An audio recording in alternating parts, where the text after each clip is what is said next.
Hi hello வணக்கம். இன்றைக்கி நம்ம என் ராஜசேகர் டைரக்ஷனில் சித்தார்த், ஆசிகா, அனுபமா, கருணாகரன், பாலசரவணன், லொல்லு சபா மாறன் சொல்லிட்டு ஏகப்பட்ட பேர் நடித்து இந்த வாரம் தியேட்டர்ஸில் ரிலீஸ் ஆகிருக்கிற படம் தான் மிஸ் யூ.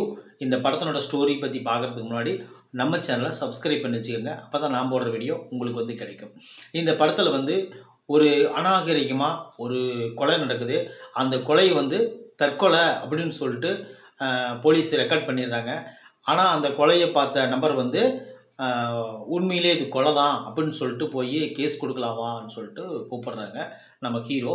அவங்க வர மறுத்ததுனால பிரிய நேரிடுது ரெண்டு பேரும். அதுக்கப்புறம் மீண்டும் சந்தித்து கணவன் மனைவி ஒன்று சேர்ந்தாங்களா அப்படிங்கிறது தான் இந்த படத்தினோட மையக்கரு, மொத்த ஸ்டோரியும் கூட. இந்த படத்தில் ஓப்பனிங்கில் ஒரு பெரிய அரசியல் குரூப் நம்ம ஹீரோவோட வீட்டை மிரட்டிட்டு போகிறாங்க. உங்கள் பையனை எங்கே பார்த்தாலும் நாங்கள் கொண்டுருவோம் அப்படின்ட்டு. பையனுக்கு என்ன ஆகுதுன்னா, அங்கே ஒரு ஆக்சிடெண்ட் ஆகிடுது.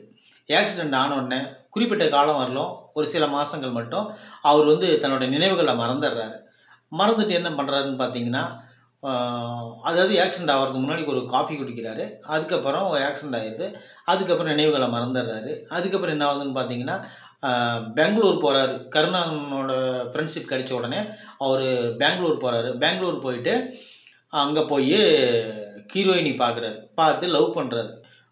வீட்டில் சொல்கிறாரு, அந்த பொண்ணு தான் நான் கல்யாணம் பண்ணிக்குவேன் அப்படின்னு சொல்கிறாரு. சொன்னோடனே நம்ம வீட்டில் இருக்கிறவங்களாம் என்ன பண்ணுறாங்க, இந்த பொண்ணா, ஐயோ வேண்டாம், இந்த பொண்ணு பயங்கரமான ஆளாச்சு அப்படின்னு சொல்லிட்டு சொல்கிறாங்க. அது ஏன் என்ன அப்படின்னு சொல்லிட்டு அவர் திருவி விசாரிக்கிறார். அப்போ தான் எல்லோரும் சொல்கிறாங்க, ஆல்ரெடி அந்த பொண்ணுக்கு உனக்கு கல்யாணம் ஆயிடுச்சுப்பா, உங்கள் ரெண்டுத்துக்கு டைவர்ஸ் ஆகிற சூழ்நிலை வந்துருச்சு. நீங்கள் அதனால தான் அந்த பொண்ணு கனடா போயிருக்குது, கர்நாடகா போயிருக்கு அப்படின்னு சொல்கிறாங்க. சொன்னோன்னே மறுபடியும் அந்த பொண்ணை கண்டுபிடிச்சி தேடி இவர் மறுபடியும் லவ் பண்ணி அந்த பொண்ணோடு சேர்ந்து வாழ்ந்தாரா, இல்லை அந்த கொலைகேஸுக்கு இந்த பொண்ணுக்கு என்ன சம்மந்தம், இந்த கொலைகேஸை நம்ம ஹீரோ எப்படி ஹேண்டில் பண்ணுறாரு அப்படிங்கிறது மொத்த ஸ்டோரியாக இவங்க சொல்லியிருக்கிறாங்க. சொல்லியிருக்கிற விதம் படமோட கதை நல்லா தான் இருக்குது. ஆனால் ஸ்க்ரீன் பிளே ரொம்ப ஸ்லோவாக இருந்ததுனால இந்த படம் ஒரு ஆவரேஜான மூவியாக இல்லாமல் ஒரு சுமாரான மூவியாக நம்மளுக்கு ஒரு டைம் பார்த்து ரசிக்கும்படியாக தான் படத்தை எடுத்திருக்காங்க. இன்னொரு விஷயம் என்னென்னா, இவங்க அதிகமாக நம்பினதே அந்த லவ் சீன்கள் தான். லவ் சீன்கள் உண்மையிலே நல்லா தான் இருந்துச்சு, அது எந்த குறையும் கிடையாது.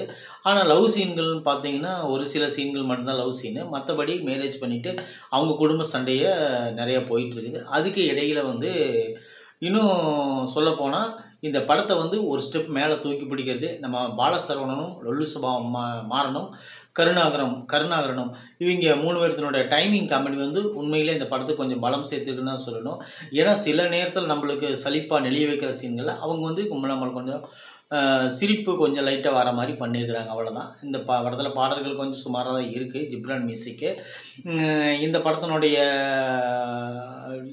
நெகட்டிவ் என்னென்னு பார்த்தீங்கன்னா, இந்த படத்தினோட நெகட்டிவ் முக்கியமான விஷயம் என்னென்னு பார்த்தீங்கன்னா, அந்த யூகிக்க முடிகிற சீன்கள் தான். ஏன்னா அடுத்த சீன் என்ன வருது, அடுத்த சீன் என்ன நடக்க போகுதுன்னு சொல்லிட்டு நம்ம ஆல்ரெடி நம்மளுக்கு தெரிஞ்ச மாதிரி தான் இருக்குது.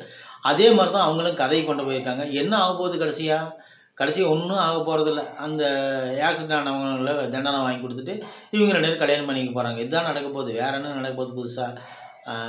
எப்பா இந்த ஹீரோவுக்கு ஆரம்பத்துலேயே அந்த மொதல் சீனில் ஆக்சிடென்ட் ஆகுதில்ல, ஹாஸ்பிட்டலில் கொண்டு போன நேரம் அந்த காப்பி கடைக்கே கூட்டிகிட்டு போய் இன்னொரு காப்பி வாங்கி கொடுத்துருந்தா அப்பயே அந்த படம் முடிஞ்சிருக்கும், அவர் நினைவும் மறந்துருக்காது. சரி, இதெல்லாம் லாஜிக் மீறல்கள் தான். இருந்தாலும் இந்த படத்தை ஒரு டைம் நீங்கள் பார்த்து ரசிக்கும்படியே தான் எடுத்துருக்குறாங்க. வேறு என்ன சொல்ல, இதுக்கு நம்ம ஒரு 45 to 50 மார்க்குள்ளே கொடுக்கலாம். அதுக்கு உண்டான ஒர்த்தான படம் தான் இந்த மிஸ் யூ. இந்த படத்தை நீங்கள் பார்க்க முடிஞ்சால் தியேட்டரில் போய் கண்டிப்பாக பார்த்து என்ஜாய் பண்ணிக்கோங்க. தேங்க்யூ. நம்ம விமர்சனம் பிடிச்சிருந்துச்சுன்னா கண்டிப்பாக நீங்கள் நம்ம சேனலை சப்ஸ்கிரைப் பண்ணிச்சுக்கோங்க. அப்போ தான் நான் போடுற வீடியோ உங்களுக்கு கிடைக்கும். நன்றி.